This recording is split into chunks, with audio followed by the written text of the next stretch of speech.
tous. Bienvenue à cette conférence de Madame Chantal Tremblay qui portera sur le sujet suivant, c'est-à-dire soutenir l'apprentissage de la résolution de problèmes complexes à l'aide de dispositifs d'accompagnement numérique basés sur la théorie de l'étayage. La conférence sera enregistrée et est disponible éventuellement sur le site du CRIFP. Nous sommes en mode webinaire, alors je vous inviterai à poser vos questions dans le petit outil disponible dans Zoom, questions et réponses. Et à la fin de sa présentation, Madame Tremblay pourra répondre aux différentes questions que je lui partagerai à ce moment-là. Alors, Madame Tremblay est professeure au département de didactique de l'UQAM et elle s'intéresse principalement à la conception de dispositifs d'accompagnement intégrant des outils d'échafaudage numérique pour soutenir l'apprentissage, le développement de compétences du 21e siècle et métacognitives auprès d'étudiants postsecondaires. Elle est membre du groupe de recherche interuniversitaire de l'intégration pédagogique d'éthique, le GRIPTIC. Elle a aussi participé au projet initié par le ministère de l'Éducation et de l'Enseignement supérieur pour la création du cadre de référence de la compétence numérique et de son continuum de développement. Elle est aussi membre de l'Observatoire interuniversitaire sur les pratiques innovantes d'évaluation des apprentissages, OPIEVA, et elle est aussi membre représentante de l'UQAM au groupe d'intervention et d'innovation pédagogique, le GRIP, à l'UQ.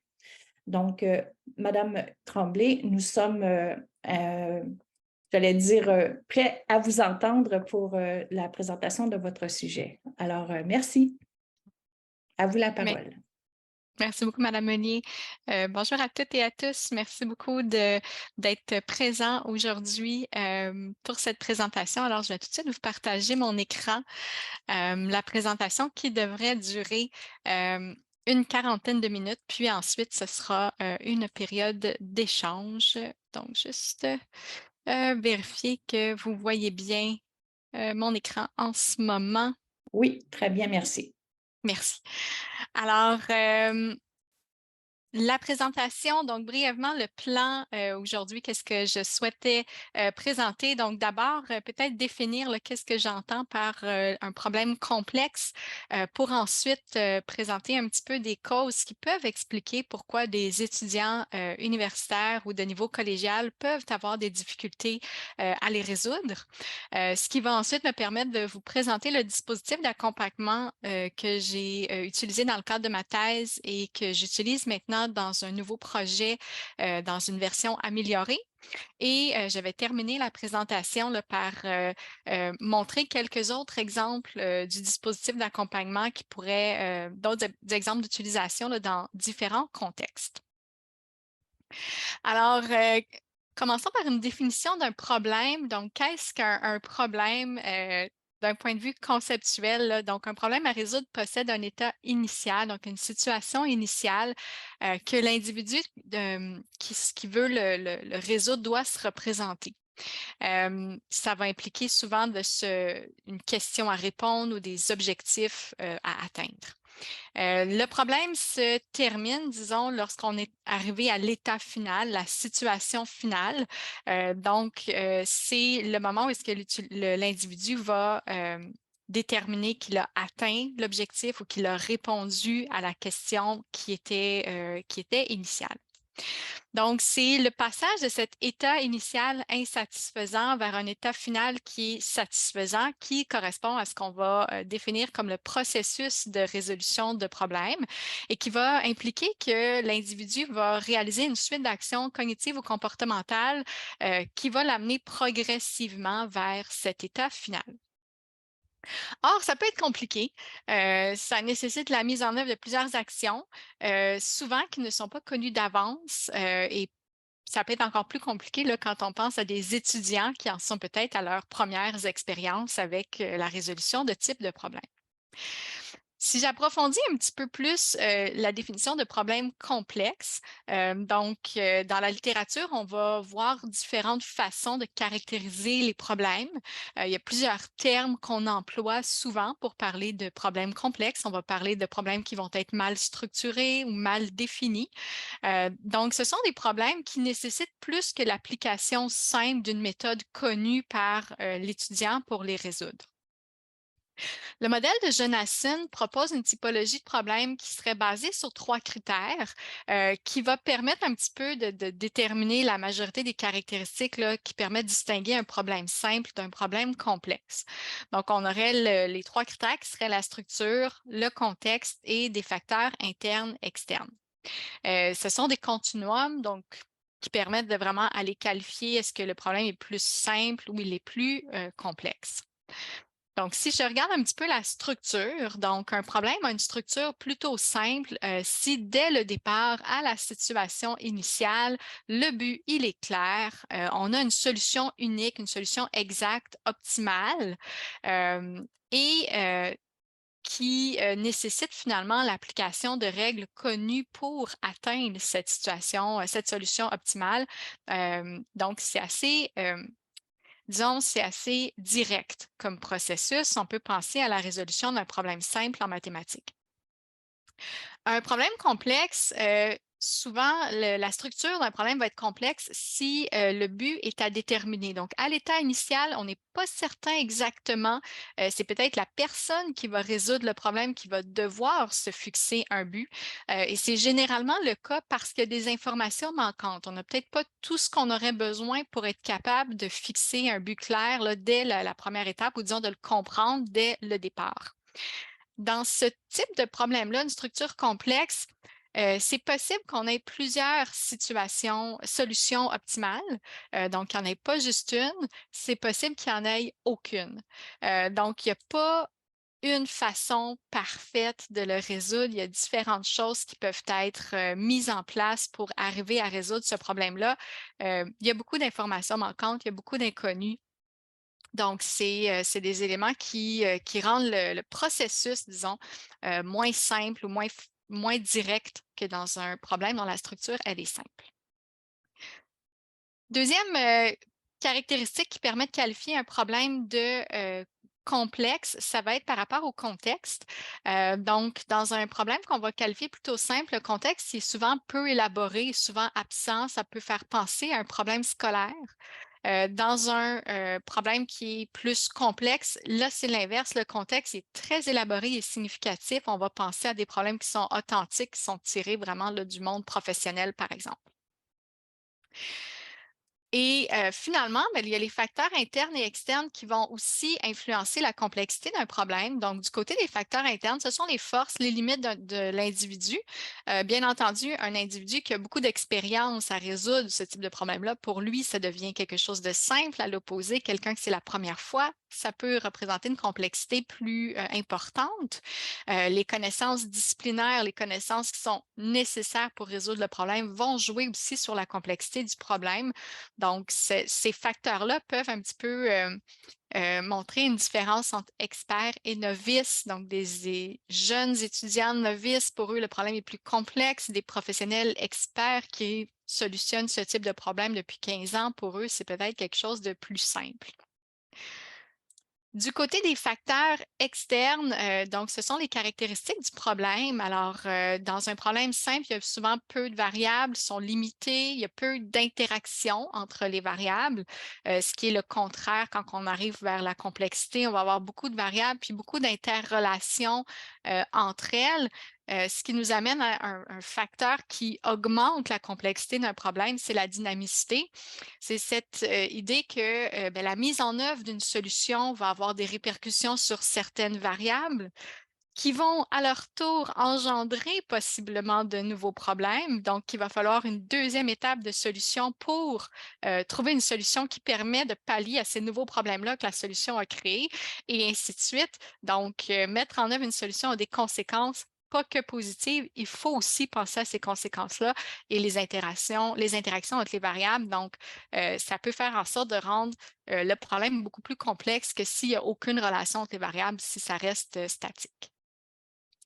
Alors, conclusion un peu, considérant un peu toutes les caractéristiques des problèmes complexes, c'est possible que ce soit difficile pour un étudiant novice de premier cycle universitaire ou de niveau collégial qui est peu expérimenté. Pour cette personne-là, ça pourrait être difficile de les résoudre. Or, mais la résolution de problèmes et de problèmes complexes, c'est une compétence du 21e siècle. C'est une compétence qu'on appelle compétence du futur. Elle est fortement valorisée par les employeurs. Les changements qui s'opèrent actuellement sur le marché du travail avec l'arrivée de l'intelligence artificielle, avec l'arrivée de différentes technologies, font en sorte que les travailleurs du futur ont de plus en plus besoin de ces compétences-là. Donc, ça soutient un petit peu l'importance d'aller aider les étudiants à développer leur capacité à résoudre des problèmes complexes pendant leur formation universitaire. Donc, pour les aider, il faut peut-être un petit peu s'intéresser à ça serait quoi les causes, qu'est-ce qui peuvent expliquer, outre le fait des caractéristiques des problèmes, qu'est-ce qui peut aussi expliquer que c'est difficile pour des étudiants de résoudre ces problèmes-là. Bien sûr, il y a des lacunes en termes de connaissances disciplinaires, mais il y a peut-être autre chose aussi. Donc, dans la littérature, il y a certains écrits qui suggèrent que des lacunes au niveau d'une démarche, de maîtriser une démarche de résolution de problèmes, ou encore des lacunes en termes de compétences métacognitives peut limiter la capacité des étudiants à résoudre ces problèmes-là, au-delà de tout ce qui est lié aux connaissances disciplinaires. Donc, je vous explique un petit peu le processus. Je fais référence à la gestion. C'est le domaine dans lequel j'ai mené ma thèse de doctorat puis que j'ai un deuxième projet actuellement.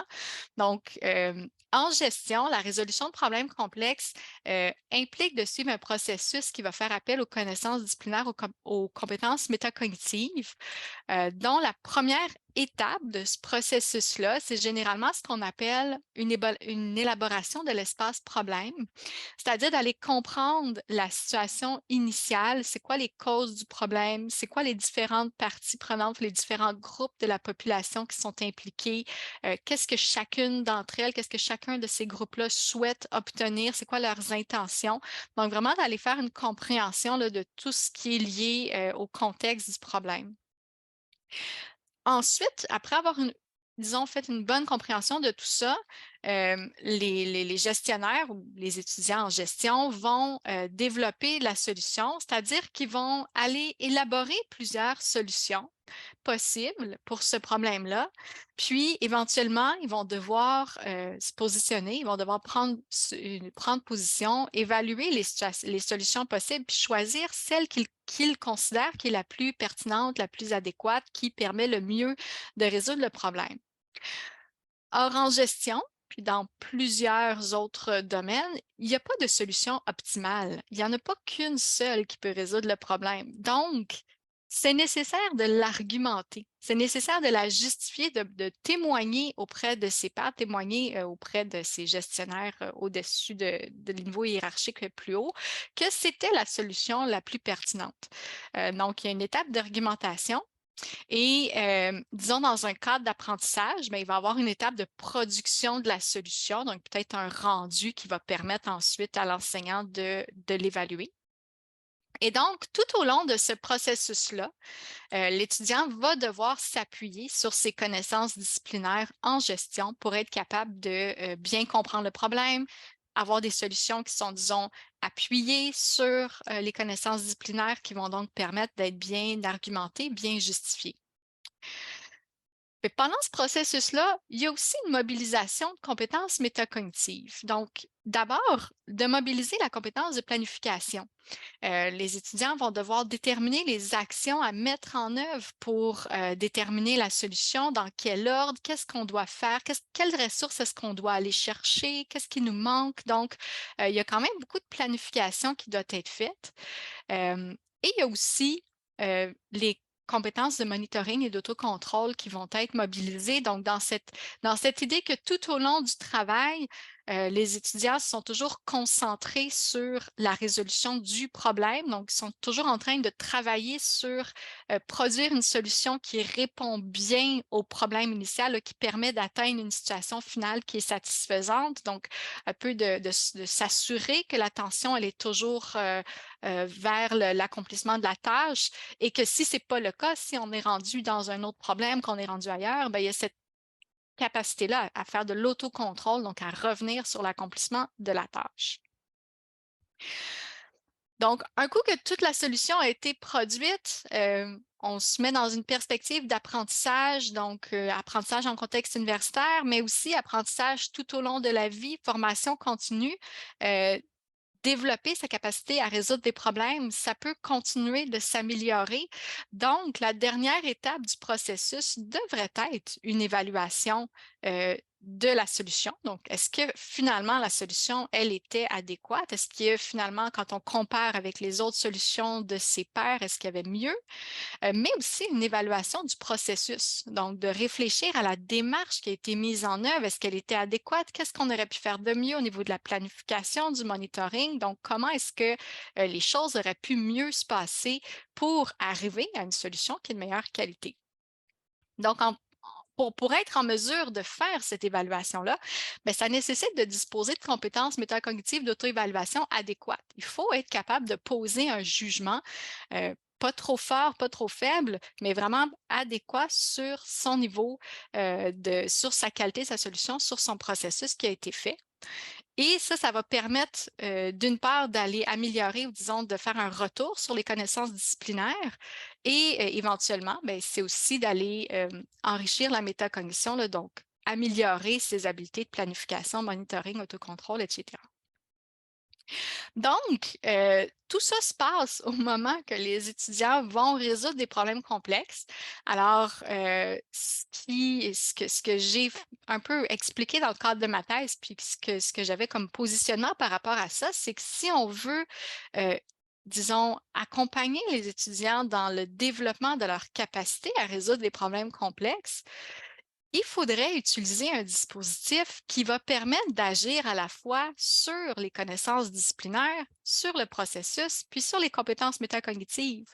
Donc, les étudiants peuvent avoir des lacunes sur ces trois éléments-là durant leur parcours universitaire ou collégial. Donc, il faudrait peut-être essayer de tout combiner ça ensemble. Et c'est de là que ça m'a amené vers la théorie de l'échafaudage.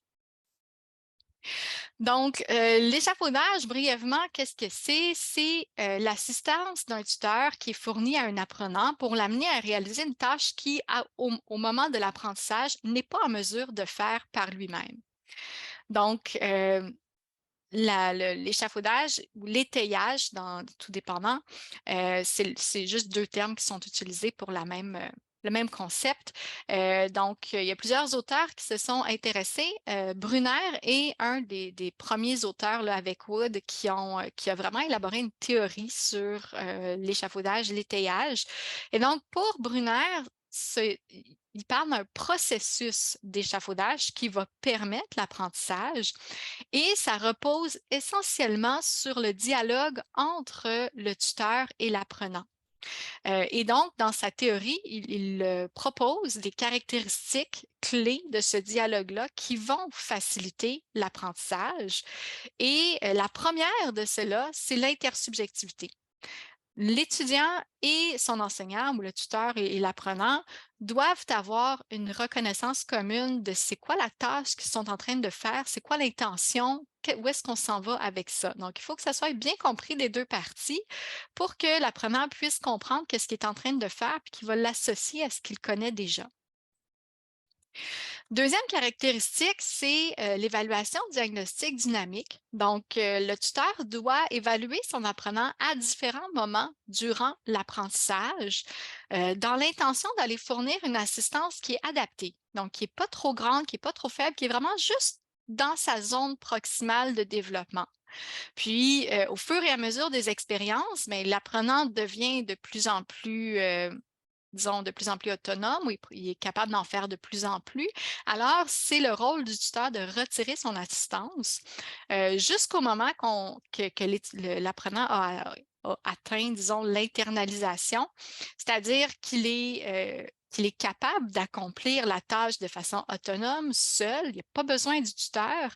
Et on dit internalisation parce qu'au final, il est capable de le faire parce qu'il a internalisé ce dialogue-là entre lui et son tuteur. Il va se baser sur ses expériences passées-là, sur le questionnement que le tuteur lui a fait, sur la rétroaction qu'il a reçue pour ensuite être capable de refaire ça, mais par lui-même. Alors, en enseignement supérieur, il y a de la recherche qui porte sur ce qu'on appelle des outils d'échafaudage numérique, c'est-à-dire des outils qui ont été conçus en s'appuyant sur la théorie de l'échafaudage. Donc, le tuteur a été remplacé par des fonctionnalités intégrées à des logiciels ou à des applications pour soutenir l'apprenant dans l'accomplissement d'une tâche comme la résolution d'un problème complexe. On peut aussi parler de dispositifs d'accompagnement dotés d'outils d'échafaudage numérique. Donc, il y a différentes appellations qui sont faites dans la littérature.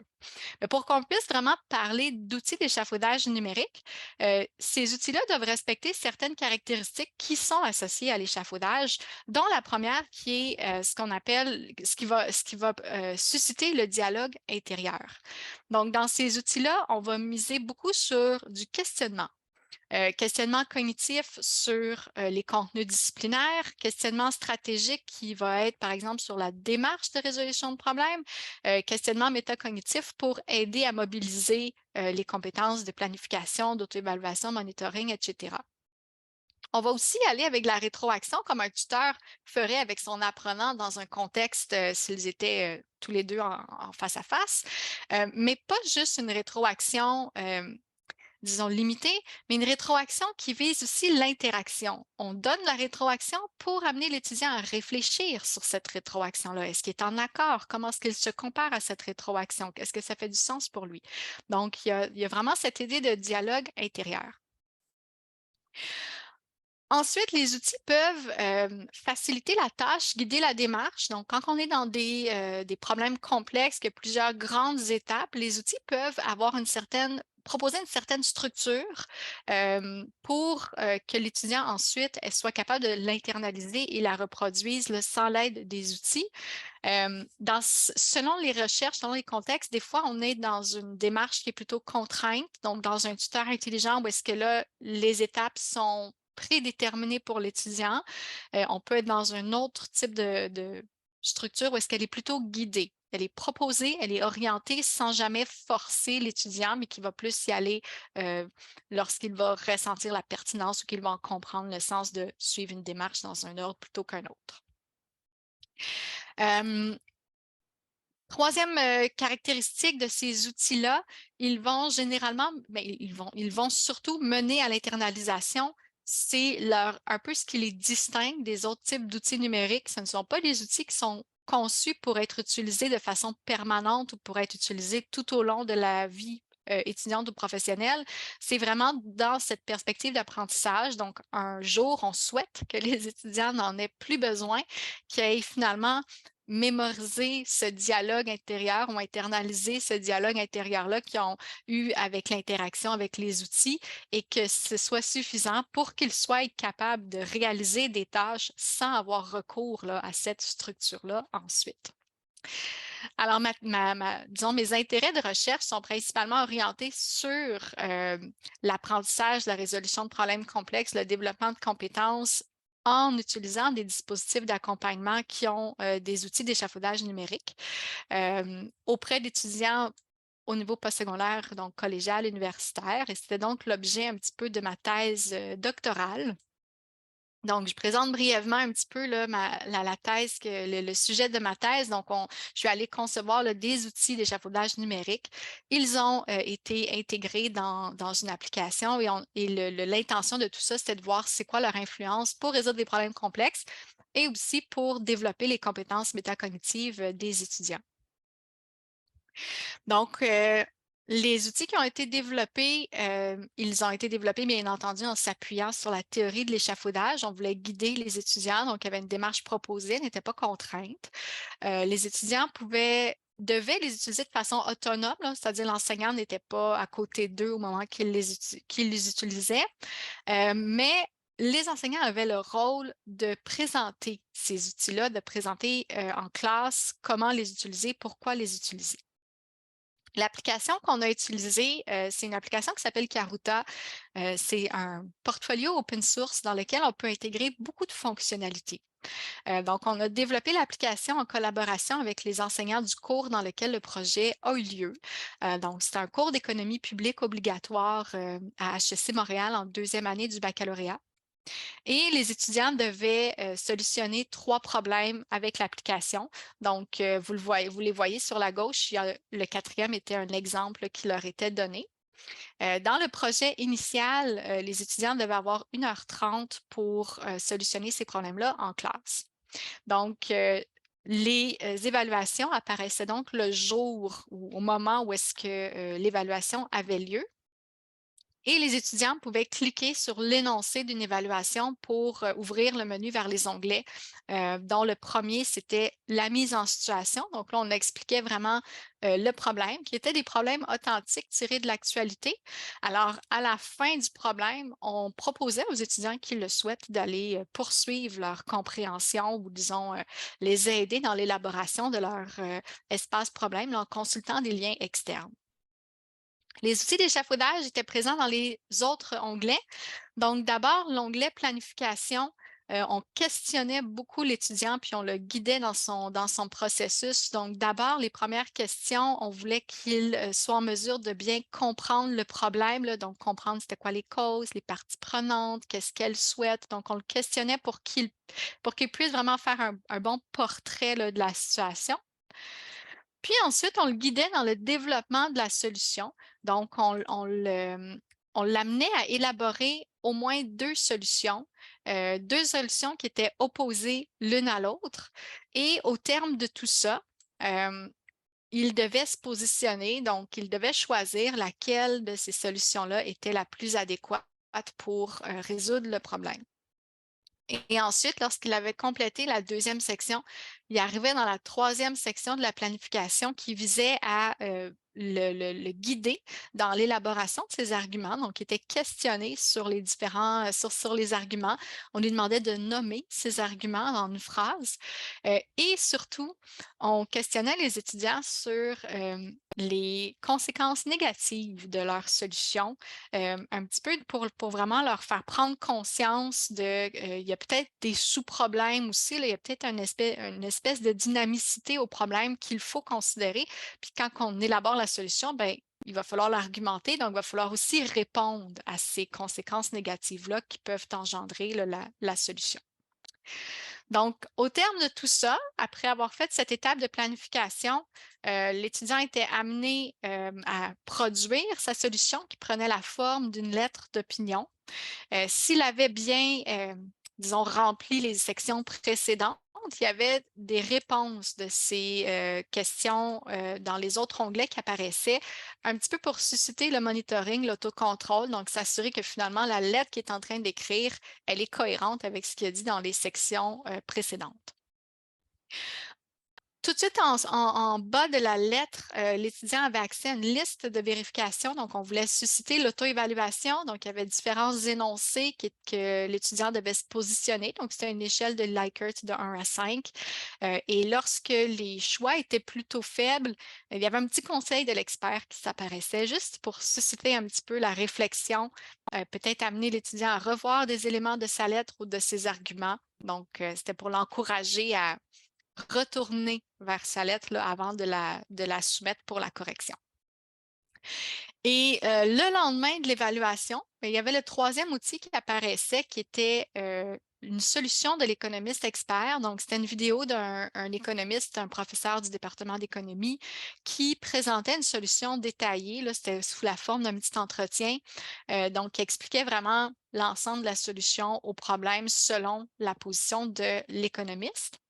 Et l'étudiant avait ensuite accès à des questions d'auto-évaluation pour un petit peu comparer son processus, comparer sa solution à celle de l'expert.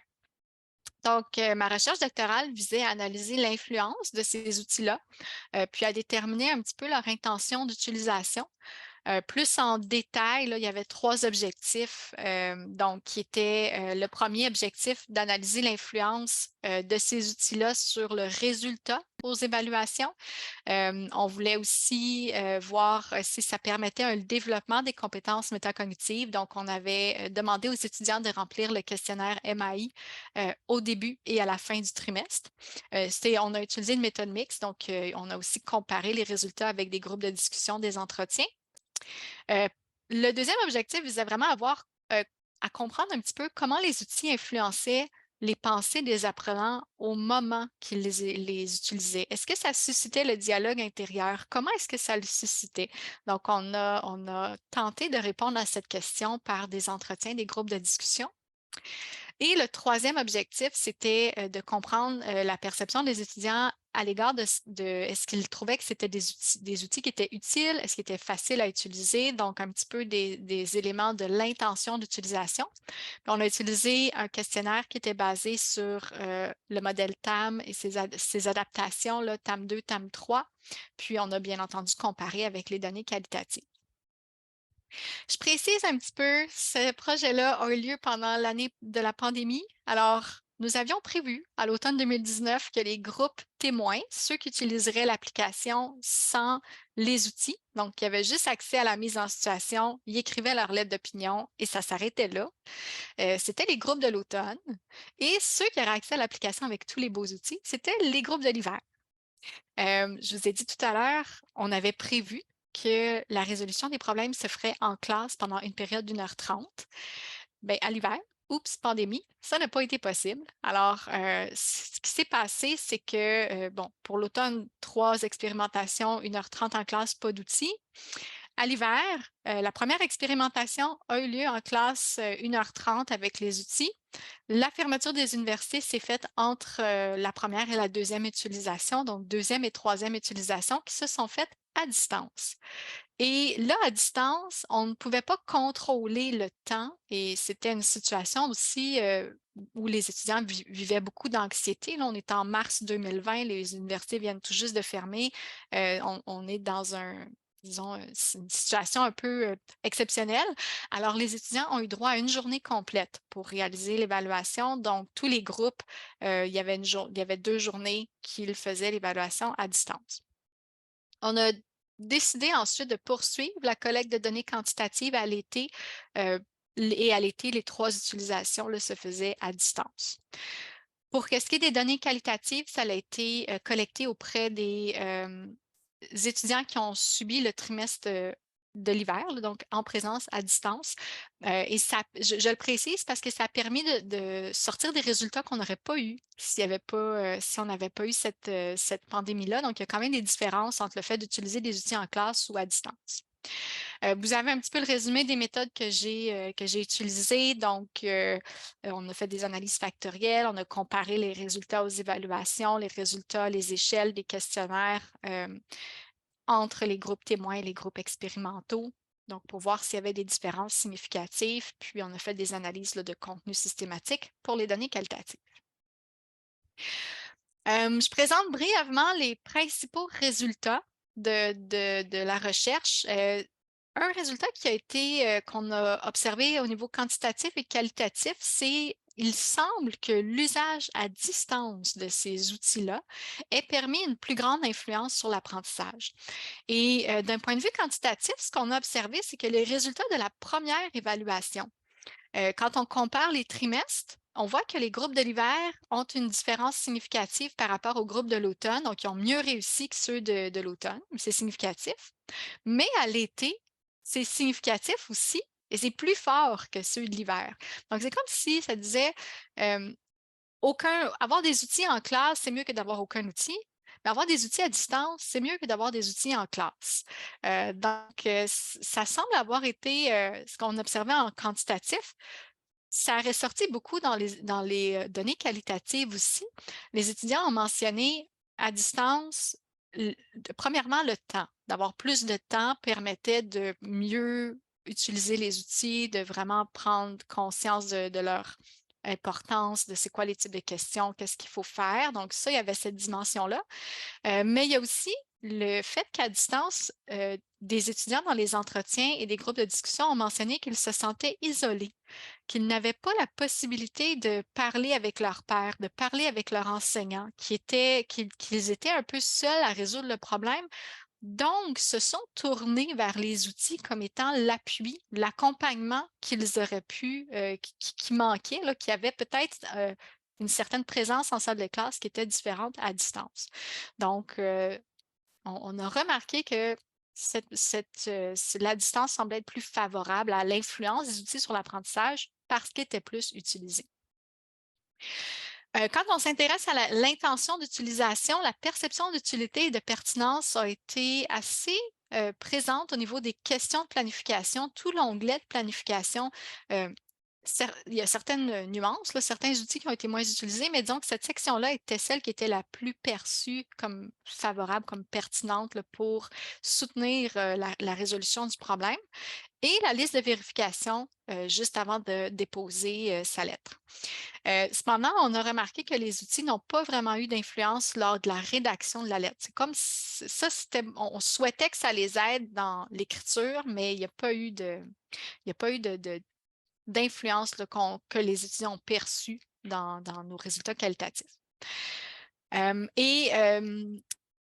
pas marqué sur la diapositive, mais les outils d'auto-évaluation n'ont vraiment pas beaucoup été utilisés et ont très peu eu d'influence sur les étudiants, puis j'y reviendrai là, un petit peu plus loin. Ce qu'on a observé, par contre, on leur a demandé est-ce qu'ils réutiliseraient, est-ce que ces outils-là les aideraient pour résoudre d'autres problèmes plus tard? Et là, dans les entretiens et dans les groupes de discussion, la majorité des étudiants semblent un peu surpris de cette question-là. Ils n'ont pas perçu que l'intention derrière, c'était qu'ils apprennent à résoudre des problèmes. Eux, ils l'ont vu plus comme l'outil est là pour résoudre un problème dans le cours d'économie, mais de comprendre que la structure était là plus d'un point de vue général pour résoudre d'autres types de problèmes, on a 2 témoignages d'étudiants qui ont vu disons, ont perçu cette intention-là. Les autres ne l'avaient pas. Donc, il n'y avait pas vraiment la compréhension là, de pourquoi est-ce qu'ils devaient les utiliser. Donc, peut-être que ça explique aussi que plusieurs n'avaient pas compris là, ou n'ont pas utilisé dans cette intention-là les outils. J'essaie d'avancer un petit peu pour qu'est-ce qui est des compétences métacognitives. Donc, j'en ai déjà parlé un petit peu pour la planification. Il y a eu l'outil a été beaucoup utilisé et on a vu un effet quantitatif positif sur le développement de la compétence de planification quand on compare les résultats début de trimestre, fin de trimestre et qu'on compare groupes expérimentaux puis groupes témoins. On voit qu'il y a eu un écart au niveau positif là, de la planification. Même si les étudiants n'en étaient pas conscients. Donc, il y a peut-être un développement implicite de cette planification-là induit par l'usage des outils, mais il n'y a pas d'effet là, sur les autres compétences métacognitives. Donc, ça m'amène à parler brièvement un petit peu des recommandations. Donc, à partir de cette étude-là, qu'est-ce qu'on pourrait faire si on veut poursuivre l'usage, l'exploitation, disons, d'outils d'échafaudage numérique pour soutenir l'apprentissage de la résolution de problèmes complexes.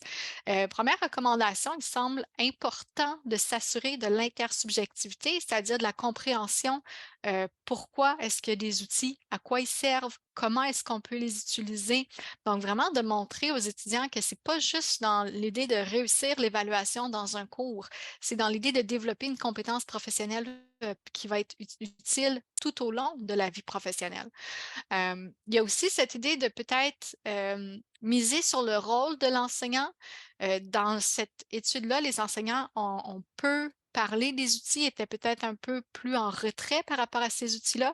Donc, peut-être qu'il faut les intégrer davantage, que ce soit eux qui sont peut-être les porteurs qui vont vraiment promouvoir l'usage des outils dans cette intention-là pédagogique de développer la compétence. Il y a peut-être aussi une possibilité de mieux montrer dans l'application même comment et pourquoi utiliser les outils. Autre recommandation, donc on a vu qu'il y avait un effet des outils sur la planification, sur la compétence métacognitive de planification, mais pas sur les autres. Or, c'est sûr que notre dispositif était beaucoup plus concentré sur des étapes de planification comparativement aux autres compétences métacognitives. Donc, c'est peut-être ce qui explique que l'effet n'a pas été perçu.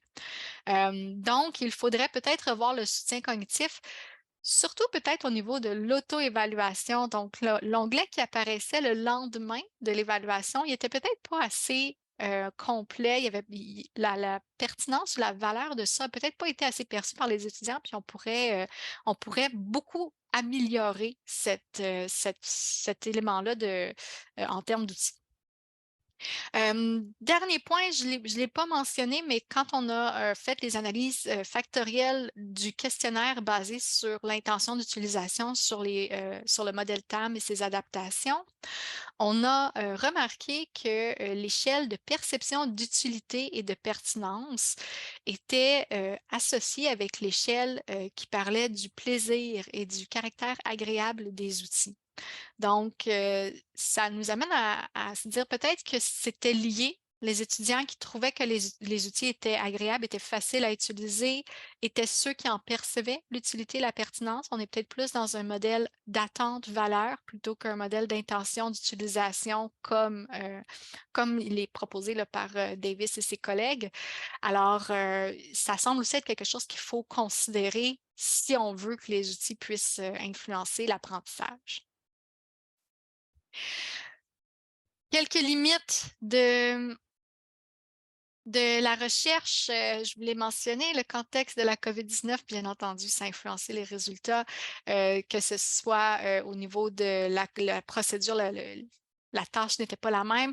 On a dû aussi adapter les méthodes. Au départ, on souhaitait plutôt faire des protocoles de pensée à voix haute pour comprendre l'influence, comment ça influençait les pensées. On a misé sur des entretiens vus. La situation exceptionnelle, mars-avril 2020, c'est un contexte assez difficile. On peut aussi voir là, les choix méthodologiques, c'est un échantillon qui a été sélectionné. C'est un échantillon d'une centaine, de quelques centaines d'apprenants pour le résultat à l'évaluation. Les questionnaires, il y avait une centaine de répondants. C'est des données auto-rapportées. On sait que c'est pas toujours, les résultats ne sont pas toujours les mêmes entre des données auto-rapportées et des données d'observation. Donc, il y a des limites à considérer. Ça m'a quand même tout de même amené à poursuivre d'autres projets avec les outils d'échafaudage numérique. Donc, un projet que je mène actuellement, c'est de développer des outils d'échafaudage numérique pour soutenir l'apprentissage de la résolution de problèmes complexes dans un contexte différent. Donc, toujours à HEC Montréal, toujours auprès d'étudiants de baccalauréat. Mais cette fois-ci, c'est un projet, le problème, en fait, c'est un mandat de consultation. Alors, les étudiants reçoivent un mandat d'une organisation. Donc, l'organisation vit une situation problème et eux, ils doivent analyser cette situation-là pour leur fournir des recommandations. Et pour y parvenir, ils vont mobiliser des connaissances de 5 cours, les 5 cours qu'ils ont en deuxième trimestre. Donc, c'est un projet interdisciplinaire. Et c'est aussi un projet qui se réalise en équipe. Donc, les problèmes que moi, j'avais utilisés dans le cadre de ma thèse, c'était l'étudiant seul qui solutionne le problème. Là, ils sont en équipe de 6 étudiants environ.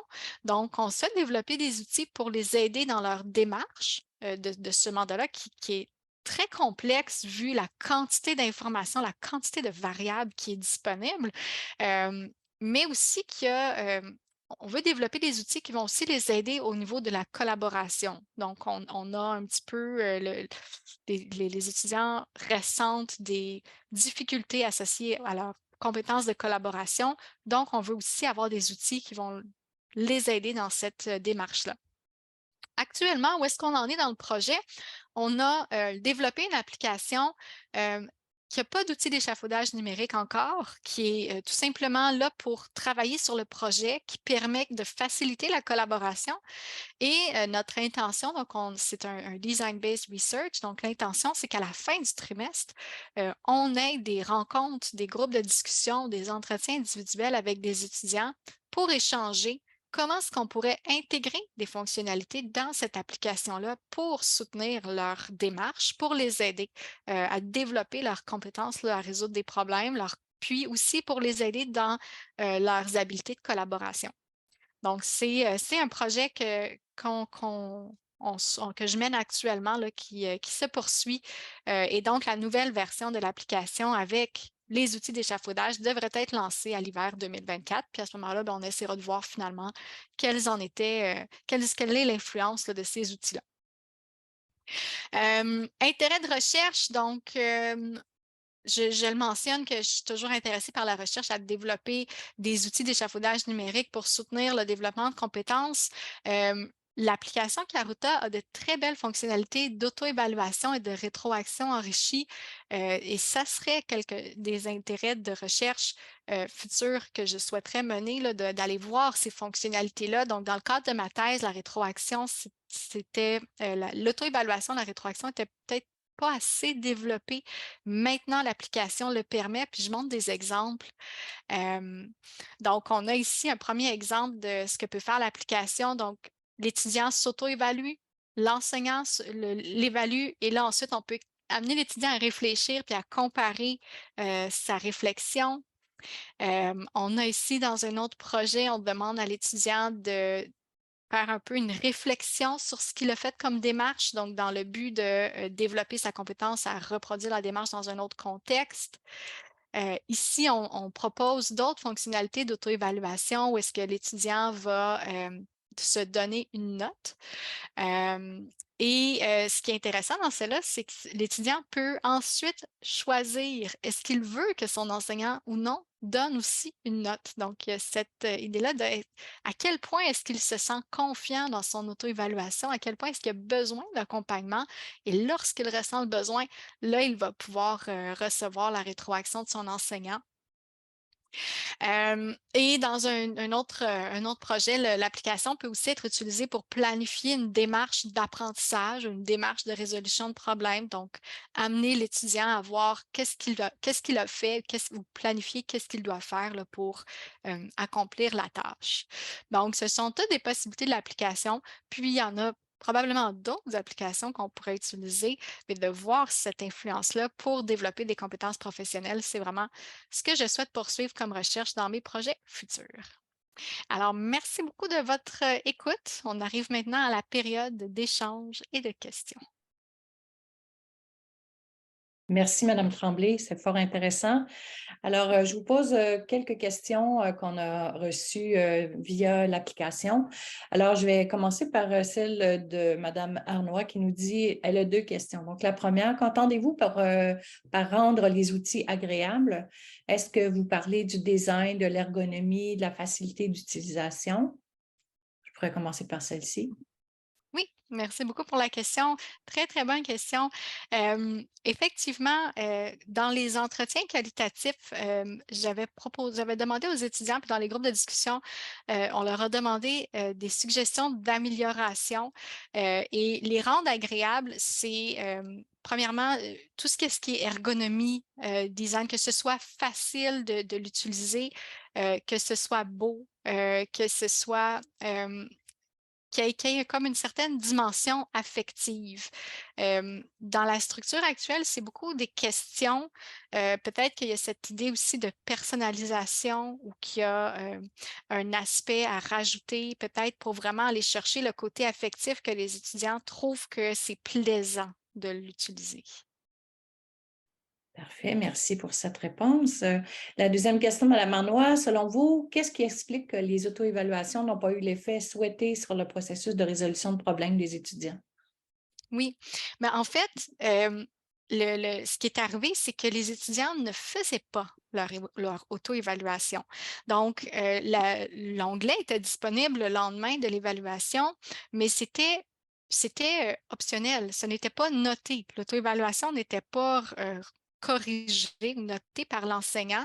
C'était vraiment facultatif et pour beaucoup des étudiants qui, tant dans les groupes de discussion que dans les entretiens, quand on leur a demandé est-ce que vous les avez utilisés, pourquoi vous ne les avez pas utilisés, les réponses qui reviennent, c'est c'était pas obligatoire. J'allais pas voir cet onglet-là, j'avais pas le temps. D'autres disaient, je regardais la vidéo juste pour voir si j'aurais une bonne note. C'est comme si il n'y avait pas conscience de l'importance de s'auto-évaluer. Ils ne comprenaient pas pourquoi il fallait le faire. Ceux qui consultaient l'outil, c'était dans une perspective de comparer sa note ou d'anticiper sa note, parce qu'il n'y avait pas la note le lendemain. Mais on n'a aucun témoignage d'étudiant qui a vraiment pris le temps de se dire, je vais faire cette auto-évaluation-là pour m'améliorer. Donc, évidemment, si l'outil n'est pas utilisé, pour la raison pour laquelle il est conçu, on comprend que ça n'a pas eu d'influence sur l'apprentissage. Merci. Alors, une autre question peut-être un petit peu plus technique. Un participant nous se demandait si vous aviez donné le nom de l'application que vous avez utilisée lors de... Oui, c'est Karuta, Karuta Project, qui est un portfolio open source. Donc, c'est dans la façon dont on configure l'application qu'on peut ajouter, intégrer des outils. Donc, il y a différentes fonctionnalités possibles. Merci. Une autre question, cette fois-ci un petit peu plus, qui va un peu plus loin. Quel est l'apport canadien essentiel dans la manière d'enseigner le français à l'époque du numérique? Je ne saisis pas bien la question. L'apport, Canadien essentiel dans la manière d'enseigner le français à l'époque du numérique.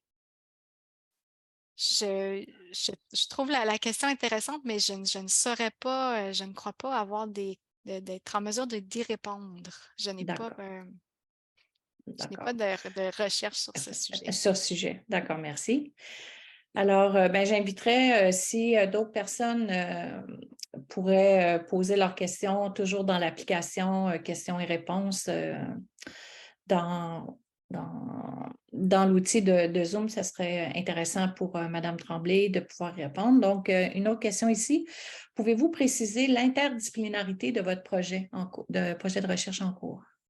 Oui, en fait, ce que j'expliquais tout à l'heure, les étudiants vont réaliser un mandat de consultation. Donc, il y a une organisation qui leur a fait une présentation d'une situation qu'ils vivent actuellement qui est problématique et pour lesquelles ils sollicitent leurs services pour leur proposer des recommandations pour améliorer la situation dans l'organisation. Et les étudiants, pour formuler leurs recommandations, vont devoir s'appuyer sur des connaissances disciplinaires de 5 cours du programme. Donc, c'est les cours de statistique, comptabilité, ressources humaines, marketing et de logistique. Donc, les recommandations doivent faire appel à tous ces volets-là de l'organisation. Donc, il y a une certaine... ça ajoute une complexité parce qu'il doit y avoir une cohérence, là. Les décisions disons, marketing vont avoir une incidence sur les décisions en comptabilité et en ressources humaines et ainsi de suite. Donc, c'est d'arrimer tout ça ensemble pour avoir une cohérence qui rend le projet encore un peu plus complexe là, que ce qui était fait dans le cadre de ma thèse. Merci. Alors, une autre intervention. Merci beaucoup pour votre intervention et félicitations pour votre travail. La question, pourquoi lier connaissances disciplinaires et métacognition au seul niveau du bilan et en fin de processus? Dans le processus de résolution de problèmes complexes, pour quelle dimension votre outil apporte-t-il du feedback permettant l'apprentissage? Oui. En fait, là, actuellement, la façon dont il avait été conçu, la rétroaction, n'arrivait qu'à la fin du processus. Et c'est peut-être une limite de cet outil-là, des outils qui avaient été développés dans le cadre de ma thèse. Ce que je vous ai présenté à la fin, c'était d'autres fonctionnalités de Karuta qui permettraient d'avoir une rétroaction en cours de processus qui, si on pense justement à des projets, un projet interdisciplinaire là, qui s'échelonne sur une session complète, là, cette rétroaction-là, elle est nécessaire. Donc, c'est plus dans le cadre de cette recherche-là que ça avait été fait juste à la fin, mais pour vraiment respecter cette théorie de l'étayage, il faut qu'il y ait une assistance, une rétroaction qui est fournie à différents moments et qui va s'adapter aussi avec le niveau des apprenants. Merci. Une autre question. Bonjour, je me demande s'il y a une sorte de conflit entre l'aide à la démarche de résolution de problèmes pour la tâche et l'enseignement plus métacognitif. S'il y a un conflit Entre entre... l'aide à la démarche de résolution de problèmes pour la Oui, tâche puis l'enseignement métacognitif. oui. C'est une très bonne question parce que ce qui peut arriver, c'est si on a trop une aide qui est trop technique ou qui est trop ciblée, qui est trop détaillée, on peut empêcher ou réduire cette capacité de réflexion par la suite et c'est pas ça qu'on souhaite. Alors, je parlerai pas d'un conflit, mais je crois qu'il faut vraiment cibler comment est-ce qu'on accompagne, que ce soit pas que ce soit un accompagnement qui vise toujours cette réflexion dans le but d'internaliser la démarche, et non pas que ce soit quelque chose que l'étudiant prend, utilise sans réfléchir bêtement là, de façon technique et que ça lui permet d'accomplir la tâche, puis que là, il n'y a pas cette réflexion-là parce qu'elle n'est pas nécessaire. Donc, je crois que c'est vraiment dans la conception de l'accompagnement qu'on peut, disons, concilier les deux, s'assurer on développe des compétences métacognitives tout en accompagnant. Si on accompagne trop, on risque de tomber dans l'excès puis que ça n'aura pas d'influence. Ça ne permettra pas cette réflexion-là. Merci. Toujours dans cette optique de perspective de métacognition, quelqu'un nous dit est-ce que la formation de la métacognition ne devrait-elle pas faire partie de tous les cours de niveau universitaire? C'est difficile de se former à la métacognition si on ne rencontre l'exigence seulement qu'une fois. Et c'est difficile de former à la métacognition comme enseignant si on n'est pas soi-même formé. Qu'en pensez-vous? Oui, oui. Très, très, très bonne question. C'est une question qu'on peut se poser pour les compétences métacognitives, pour les compétences du 21e siècle. Former à la résolution de problèmes complexes ne fait pas partie du cursus d'un cours d'économie. C'est que des fois, il faut repenser un petit peu, est-ce que la formation universitaire vise que des connaissances disciplinaires ou est-ce qu'on vise aussi à développer des compétences professionnelles? Et effectivement, ça amène à repenser dans quelle façon est-ce qu'on peut s'y prendre, quelle serait est-ce que ce sont les enseignants disciplinaires qui devraient le faire ou plutôt est-ce que les étudiants ne devraient pas avoir d'autres types de cours dans leur formation qui leur permettraient d'aller développer ces compétences-là? J'ai pas de réponse, mais je crois que c'est un questionnement qu'on devrait avoir pour la formation universitaire. Ça nous amène à repenser un peu dans le contexte actuel, quelles sont les compétences qu'on devrait développer à l'université? Merci. Quelques autres questions toujours dans ce sens-là. Au sens de la démarche de résolution de problèmes, où la démarche de résolution de problèmes est très appliquée aux problèmes à résoudre, ne faudrait-il pas une seconde phase métacognitive plus distincte? Oui, donc une première phase où est-ce que les étudiants vont résoudre le problème, puis une deuxième phase métacognitive où est-ce qu'ils vont faire la réflexion sur la démarche. Si c'est ce que j'en comprends de la question, c'est ce qu'on souhaitait faire dans cette étude-là avec le dispositif d'auto-évaluation, mais qui était pas du tout assez élaboré, mais effectivement de prendre ce moment de réflexion sur l'action, sur qu'est-ce qui a été fait pour conceptualiser une démarche. C'est tout à fait dans cette idée d'internalisation puis de compétences métacognitives, d'auto-évaluation. OK, merci. Alors, peut-être un petit peu revenir dans certains points de votre thèse, de votre recherche. Une première question, quel était le niveau de départ des apprenants? Ce sont des étudiants de deuxième année universitaire de baccalauréat. Certains avaient eu à résoudre des problèmes comme ça dans le passé, dans d'autres contextes, que ce soit au niveau collégial ou dans d'autres cours universitaires. Pour d'autres, c'était quelque chose de plus nouveau. Donc, les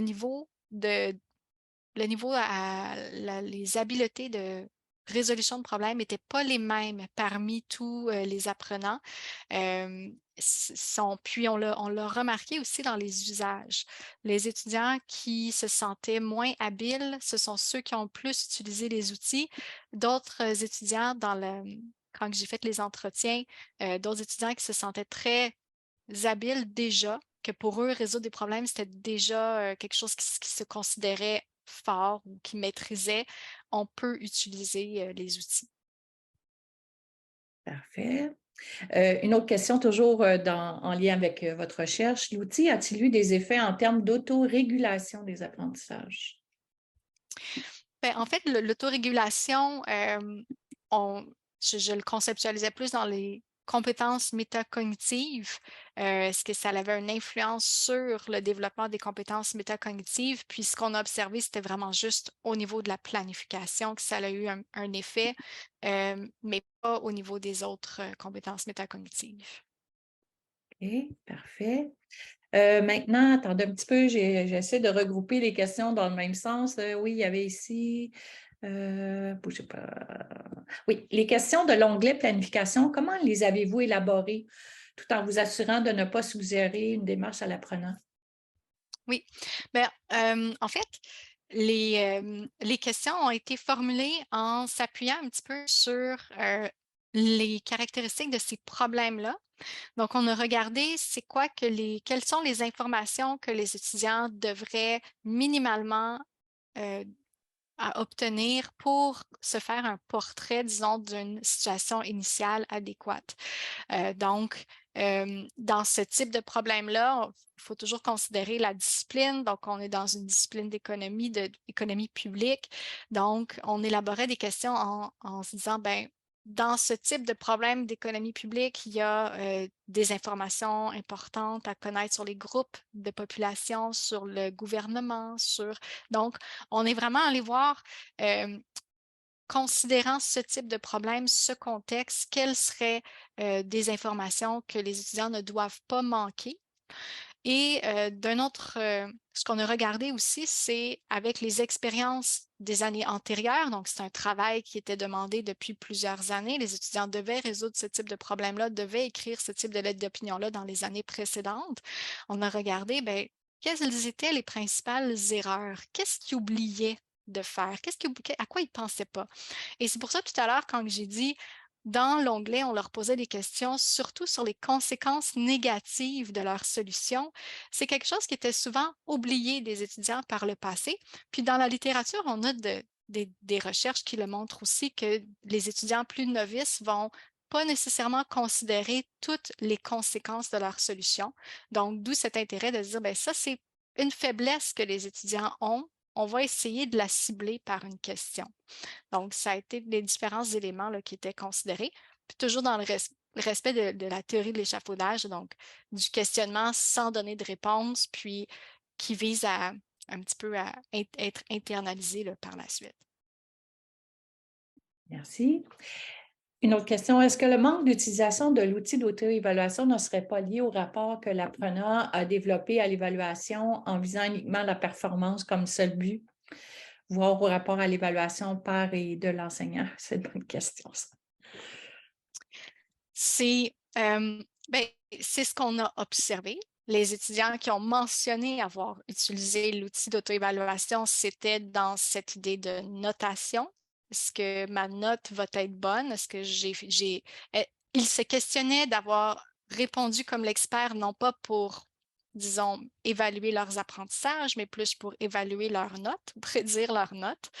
Euh, c'est possible que ce soit lié à leur croyance relative à l'évaluation ou disons à ce que pour eux, ça signifie l'évaluation. Il faut dire aussi que c'est un cours obligatoire au baccalauréat en administration des affaires. Dans ce type de programme-là, des étudiants qui s'intéressent, qui ont un intérêt envers l'économie est généralement très faible. Les étudiants qui vont choisir de se spécialiser en économie dans ce type de programme-là, il y en a peut-être 5. Je dis 5 au hasard, là, mais je pense que je suis généreuse. Donc, c'est vraiment une minorité qui s'intéresse à ça. Donc, pour eux aussi, la note, le cours est aussi un passage obligé. Donc, ça a peut-être aussi une incidence sur la façon dont ils ont utilisé les outils d'auto-évaluation, ne sachant pas que c'était pour développer une compétence professionnelle, mais possiblement le voyant plus comme un outil pour le cours d'économie. Hmm.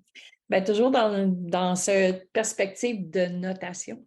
Une question ici, avez-vous pensé utiliser le dispositif comme une situation d'apprentissage, c'est-à-dire sans qu'une note y soit associée? Ce serait intéressant de savoir comment les apprenants conçoivent les outils dans ce cas-là. C'est une très, très bonne question. Euh, ça pourrait être très intéressant de voir dans une étude le fait de ne pas avoir de notes, que ce soit formatif uniquement. Est-ce que ça a une incidence sur les usages? Très, très bonne question. Hmm. Alors, je vous amène un petit peu plus pointu, de façon plus pointue sur l'outil que vous avez utilisé. J'ai une question ici où quelqu'un vous remercie pour la présentation. Sur quels critères vous avez choisi votre outil numérique? Est-ce qu'il en existe d'autres qu'on peut introduire dans le processus de résolution de problèmes complexes?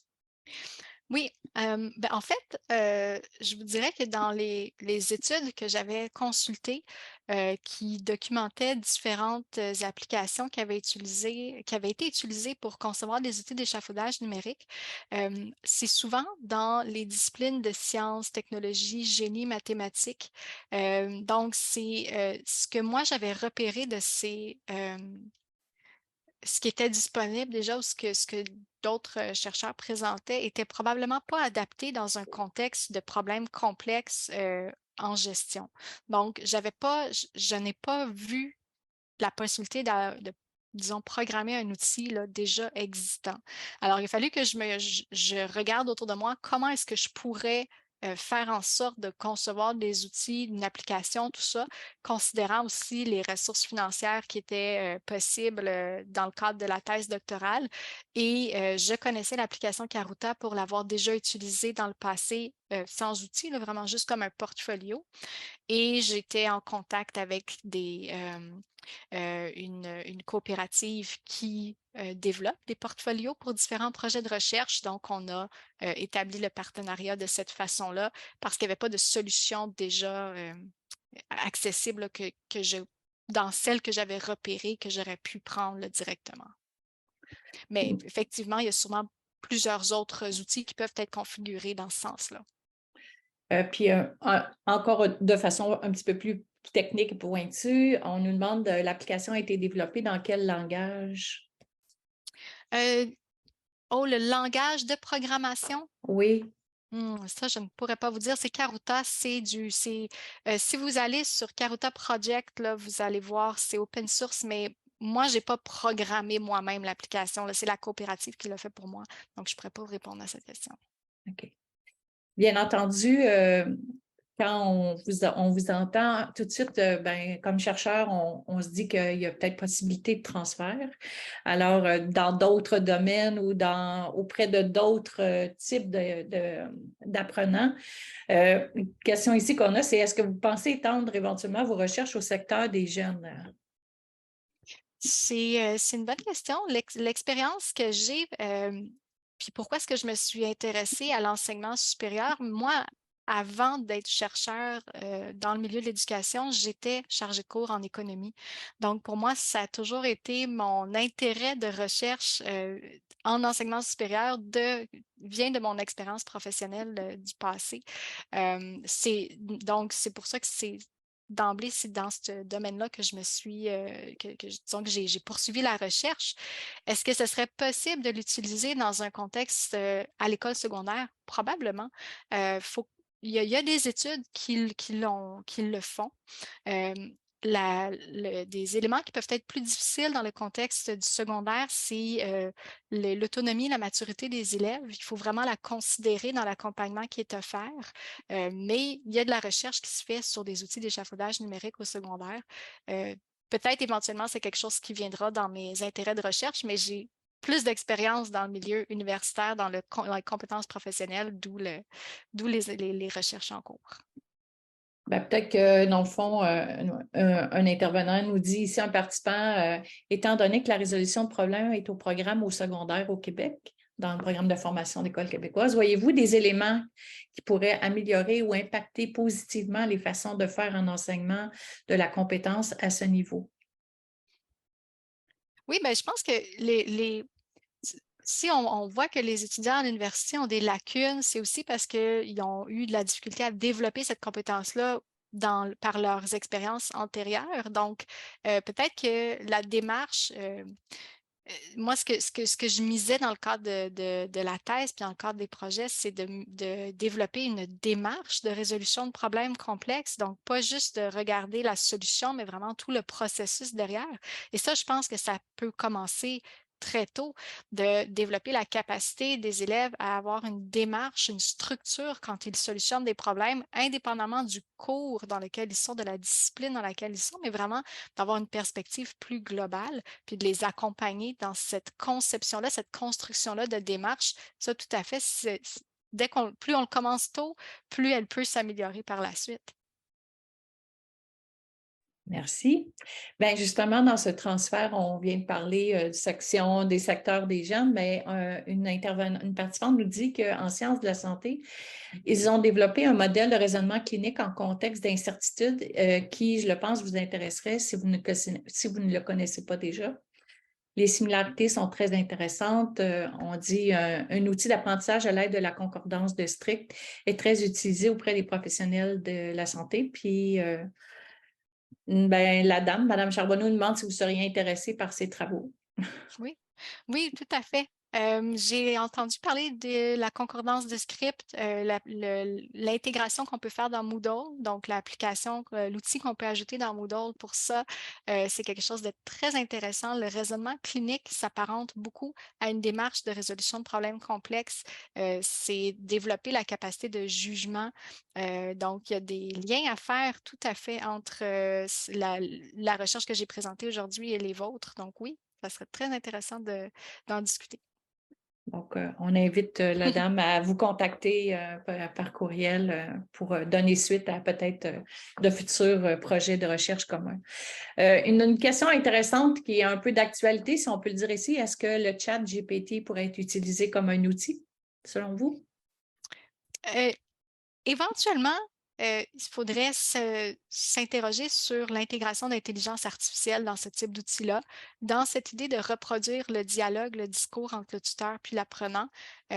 C'est quelque chose que j'avais évoqué dans les pistes futures là, dans le cadre de ma thèse, mais de s'appuyer non pas sur des outils qui sont un peu statiques dans une application comme celle que j'ai actuellement, que j'utilise actuellement, mais plus d'aller voir est-ce qu'on peut programmer un robot, un chatbot, qui va être conçu en s'appuyant sur la théorie de l'échafaudage, puis qui va être capable de discuter avec l'étudiant, puis de l'amener à, disons, à faire ce processus-là, puis cette réflexion-là. Donc, tout à fait, c'est des pistes très intéressantes. Il y a, il y a de la recherche actuellement qui se fait là, dans ce domaine-là. Donc, c'est peut-être l'avenir de ces outils d'échafaudage.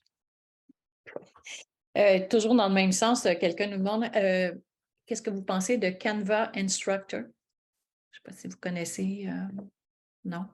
Non, je ne connais pas l'application. OK, d'accord, merci. Une autre question, comment on peut mobiliser les outils au mieux dans le cadre d'un processus d'innovation pédagogique, toujours dans l'objectif d'améliorer l'expérience d'apprentissage des étudiants, selon vous? Dans un processus d'innovation pédagogique, c'est ça la Oui, question? oui. Oui. Ben, en fait, je, je dirais que dans la recherche que je mène actuellement à HEC, on est dans un design-based research. Donc, pour nous, la façon qu'on va s'y prendre, on va intégrer les étudiants dans le processus de conception puis de design de ces outils-là. Donc, ils font partie prenante de la construction du dispositif, on fait l'hypothèse que ça va répondre à leurs besoins, donc possiblement ils vont plus les utiliser. On peut aussi s'appuyer sur le témoignage des étudiants pour bien comprendre comment convaincre les étudiants de les utiliser, comment leur montrer la valeur, la pertinence de ces outils-là. Donc, de les intégrer dans nous, c'est ce qu'on fait dans la recherche actuellement. On les intègre dans nos séances de design disons, pour prendre leur expérience, pour construire des outils qui répondent à leurs besoins. OK, intéressant, merci.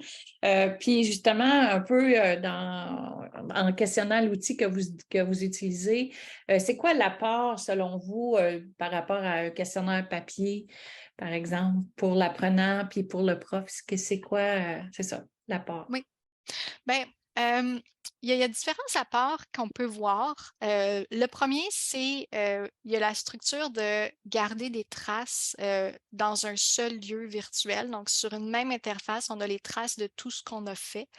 Quand je pense au projet actuel, les étudiants, on mobilise beaucoup de ressources, ils ont beaucoup de différents documents, différents chiffrier, des choses comme ça. Donc, il y a comme cette centralisation-là qui se fait là.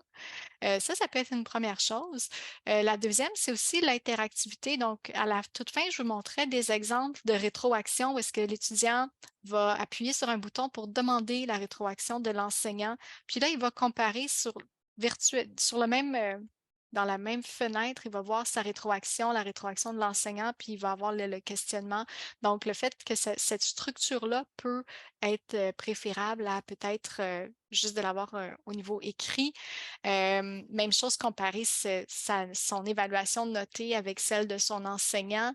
Il y a aussi cette idée de guider la démarche, donc la façon dont l'application elle est construite, qu'elle peut proposer et de l'organiser pour que ça soit visuellement, ça amène disons, à comprendre un peu les étapes une après l'autre. Donc, c'est différentes façons disons, qui prônent que le numérique peut avoir une certaine valeur ajoutée là, comparativement à peut-être des outils plus papier. Oui, tout à fait. Une question aussi d'un participant. Quel outil vous lui conseillez pour enseigner les sciences paramédicales, sachant que là, il y a une prédominance du domaine psychomoteur? C'est une bonne question, mais je n'aurais pas de réponse. Ce n'est pas un secteur que j'ai fait de la recherche, donc je ne voudrais pas me commettre sur une réponse qui ne serait pas la bonne. C'est bon, merci. Une dernière question qui se présente, puis qui revient sur l'utilisation de ChatGPT.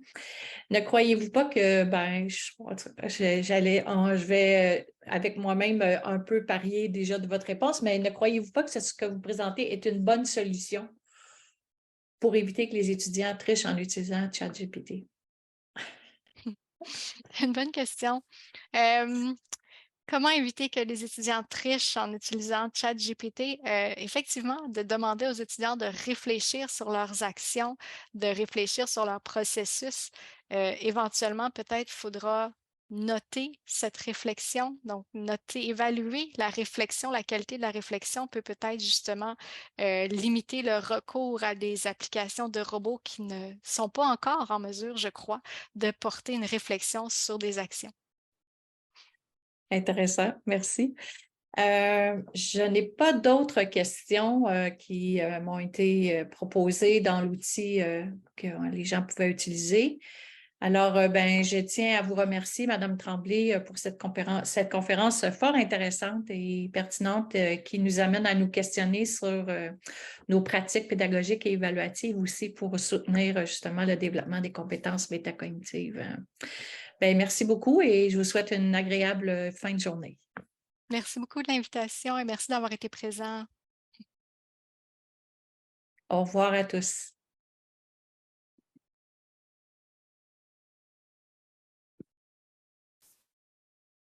Pour information, l'enregistrement sera éventuellement disponible après montage sur le site du CRIFPE. Vous pourrez, crifpe.ca, retrouver la totalité de l'enregistrement de Mme Tremblay. Merci beaucoup. Bonne fin de journée. Au revoir.